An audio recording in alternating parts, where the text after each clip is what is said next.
పూతలపట్టు ప్రాథమిక ఆరోగ్య కేంద్రంలో నేను ఎం నరసింహప్రసాద్ ఆరోగ్య విస్తరణ అధికారి, ఎన్ ధర్మేంద్ర హెల్త్ సూపర్వైజర్ గారు పూతలపట్టు గ్రామ ప్రజలకు తెలియజేయడం ఏమనగా, ముఖ్యంగా ఈ రోజు గ్రామ ప్రజల గ్రామాల్లో కానివ్వండి, టౌన్లో కానివ్వండి, అన్ని చోట్ల కూడా ప్లాస్టిక్ వాడకాన్ని ఎక్కువైపోతుంది. ఈ ప్లాస్టిక్ వాడకం అనేది రాష్ట్ర ప్రభుత్వము, కేంద్ర ప్రభుత్వం నిషేధం అనేది ఉంది ముఖ్యంగా. కానీ గ్రామ ప్రజల్లో అవగాహన కల్పించడానికి ఈ రోజు మీ ముందుకు నేను వచ్చాను.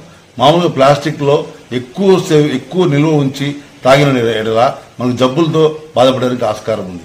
మెయిన్ గా కూడా నిల్వ అనేది ఎక్కువగా ఉంచకూడదు. ప్లాస్టిక్ లో ప్రతి ఒక్క ప్లాస్టిక్ బాటిల్ మీద మార్కింగ్ ఉంటుంది. ఎన్ని రోజుల వాడకము, ఎన్ని date of manufacturing, date of expire అనేది ఉంటుంది. ఇది తప్పక బాటిల్స్ కొనేవాళ్ళు దయచేసి గ్రామాల్లో కానీ టౌన్లో కానీ ఎప్పుడు మ్యానుఫ్యాక్చర్ చేశారు, ఎప్పుడు ఎక్స్పైర్ అనేది తప్పనిసరిగా చూడండి.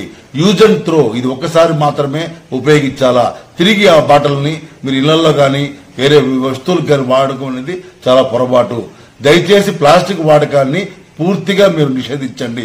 ప్లాస్టిక్ వాడకం వల్ల క్యాన్సర్ జబ్బులు వచ్చేదానికి ఆస్కారం ఎక్కువ ఉంది. మన శరీరంలో నుంచి ఎక్కువగా కెమికల్ తో మిక్స్ చేసి ఉంటుంది.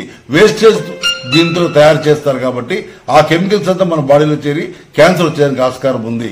అందువల్ల డయేరియా రావచ్చు, క్యాన్సర్ రావచ్చు, ఎనీ మోర్ డిసీజెస్ వచ్చేదానికి ఈ ప్లాస్టిక్ వాడకాన్ని అనేది మనం ప్రభుత్వం ద్వారా కానీ మీ ద్వారా మీరు చైతన్యం చెంది ఈ ప్లాస్టిక్ వాడకాన్ని నిలపాలనేసి మా ద్వారా, మా ఆరోగ్య శాఖ ద్వారా మిమ్మల్ని ప్రార్థిస్తున్నాము.